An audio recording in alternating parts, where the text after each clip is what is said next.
മാധ്യമം podcast. Editorial 2026 July 10 വെള്ളി. പിന്നാക്കക്കാരെ കയ്യിലെടുത്ത് സംസ്ഥാനങ്ങളിൽ നേടിയ തെരഞ്ഞെടുപ്പ് വിജയങ്ങൾ ആവർത്തിക്കാമെന്ന കണക്കുകൂട്ടലിൽ കൂടിയാണ് BJP ജാതി സെൻസസിന് സമ്മതിച്ചതെന്ന് കരുതേണ്ടിയിരിക്കുന്നു എന്ന് പറയുകയാണ് ഇന്നത്തെ എഡിറ്റോറിയൽ. സെൻസസ് അവ്യക്തത നീക്കണം. രാജ്യത്ത് സെൻസസ് പ്രവർത്തനങ്ങൾക്ക് തുടക്കമായിരിക്കുകയാണ്. ആദ്യഘട്ടമായ വീട്ടുകാർ സ്വയം പൂരിപ്പിക്കുന്ന സർവേ പ്രക്രിയ ജൂൺ 30 അവസാനിച്ചു.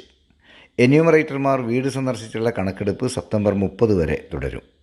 ശേഷം യഥാർത്ഥ ജനസംഖ്യാ കണക്കെടുപ്പ് ഭൂരിപക്ഷ സംസ്ഥാനങ്ങളിലും 2027 ഫെബ്രുവരിയിൽ പൂർത്തീകരിക്കും. 147 കോടിയിൽ പരം ജനങ്ങളുള്ള രാജ്യത്തിൻ്റെ കണക്കെടുപ്പായതിനാൽ 33 ലക്ഷം എന്യൂമറേറ്റർമാർ ഉൾപ്പെട്ട അതിബൃഹത്തായ പദ്ധതിയാണ് ഇന്ത്യയുടെ സെൻസസ്. ഇതിനു മുമ്പ് ദശവർഷ സെൻസസ് നടന്നത് 2011 16ാമത് സെൻസസിൻ്റെ സമയം 2021 ആയിരുന്നെങ്കിലും കോവിഡ് നിയന്ത്രണങ്ങൾ കാരണം നീണ്ടുപോയി. യൂണിയൻ ഭരണകൂടത്തിൻ്റെ താൽപ്പര്യമനുസരിച്ച് സമയപട്ടിക വീണ്ടും നീണ്ടുവെന്നും പറയാം. ജാതി തിരിച്ച കണക്കെടുപ്പും കൂടിയുണ്ടാവും എന്നതാണ് 2027 സെൻസസിൻ്റെ പ്രത്യേകത. 1931 ശേഷം നടക്കാത്ത ഒന്നാണിത്. 2011 സാമൂഹിക സാമ്പത്തിക സർവേ സെൻസസിന് പുറത്തായി നടന്നിരുന്നു. എന്നാൽ അതിൻ്റെ കണക്കുകൾ അന്നത്തെ UPA സർക്കാരോ ശേഷം വന്ന NDA സർക്കാരോ പുറത്തുവിട്ടില്ല.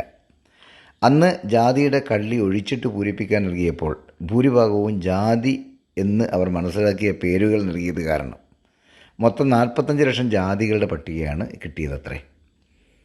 1931 സെൻസസിൽ കിട്ടിയ 4147 സ്ഥാനത്തായിരുന്നു ഇത്. നേരത്തെ ജാതി സെൻസസിന് വേണ്ടിയുള്ള മുറവിളികളോടെല്ലാം മുഖം തിരിച്ച പാർട്ടിയാണ് BJP. അത് വോട്ട് ബാങ്കിനെ പ്രീണിപ്പിക്കലാണെന്നും ജനങ്ങൾക്കിടയിൽ ഭിന്നിപ്പിന് ഇടവരുത്തുമെന്നും പറഞ്ഞ് നഖശിഖാന്തം എതിർത്തിരുന്ന അവർക്കും പയ്യെ ഈ ആവശ്യം അംഗീകരിക്കേണ്ടി വന്നു. അതിന് 2 കാരണങ്ങളുണ്ടായിരുന്നു. ഒന്ന്, രാഹുൽ ഗാന്ധി ഭാരത് ജോഡോ യാത്രയിലും പുറത്തുമായി 2 വർഷത്തോളം ഉന്നയിച്ചുകൊണ്ടിരുന്ന ഈ ആവശ്യം സർക്കാർ തിരസ്കരിച്ചാലും ഇന്ത്യയിലെ മിക്ക സംസ്ഥാനങ്ങളിലെയും പിന്നാക്ക വിഭാഗങ്ങൾ ഭൂരിപക്ഷം അതിനെ പിന്തുണക്കുമെന്നത് കാണാതിരിക്കാനാവില്ല. രണ്ടാമതായി, നിതീഷ് കുമാർ മുഖ്യമന്ത്രിയായിരിക്കെ ജനതാദൾ U സർക്കാർ ബീഹാറിൽ നടത്തിയ ജാതി സർവേയും അനുകൂല പ്രചാരണവും ആ പാർട്ടി NDAയിൽ ചേർന്നതോടെ BJPക്കും സ്വീകരിക്കേണ്ടി വന്നു. അതിനിടയിൽ ബീഹാറിന് പുറമെ കർണാടകയിൽ 2015 അന്നത്തെ മുഖ്യമന്ത്രി സിദ്ധരാമയ്യയുടെ ആദ്യ കാലയളവിലും തെലങ്കാനയിൽ കോൺഗ്രസ് സർക്കാരിന് കീഴിൽ 2023 ജാതി സർവേകൾ നടന്നു.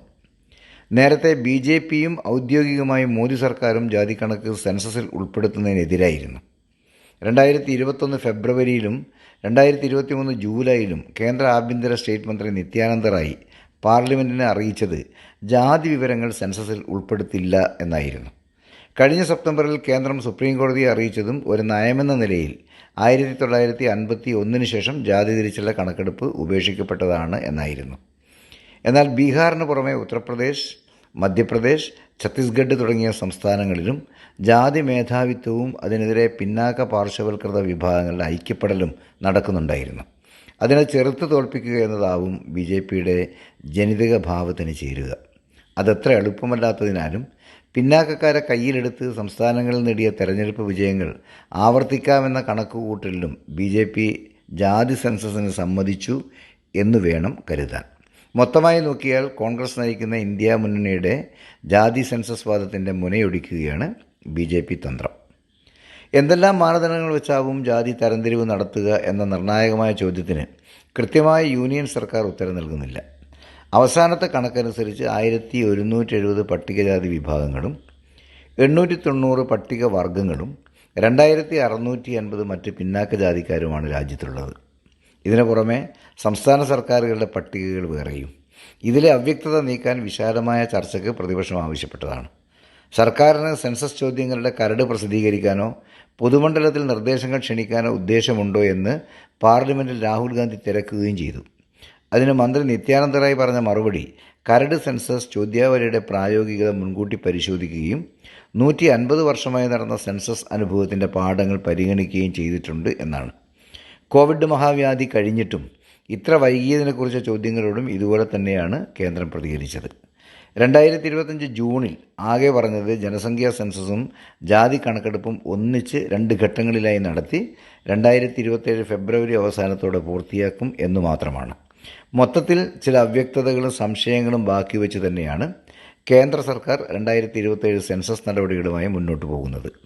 അതിൻ്റെ ഫലങ്ങൾ വരുന്ന സമയം തെരഞ്ഞെടുപ്പിന് പറ്റിയ രീതിയിൽ പ്രഖ്യാപനങ്ങൾ നടത്താനും അതിലൂടെ നേട്ടങ്ങൾ ഉണ്ടാക്കാനും പരിപാടിയുണ്ടോ എന്നും സംശയിക്കാവുന്ന രീതിയിലാണ് നീക്കം.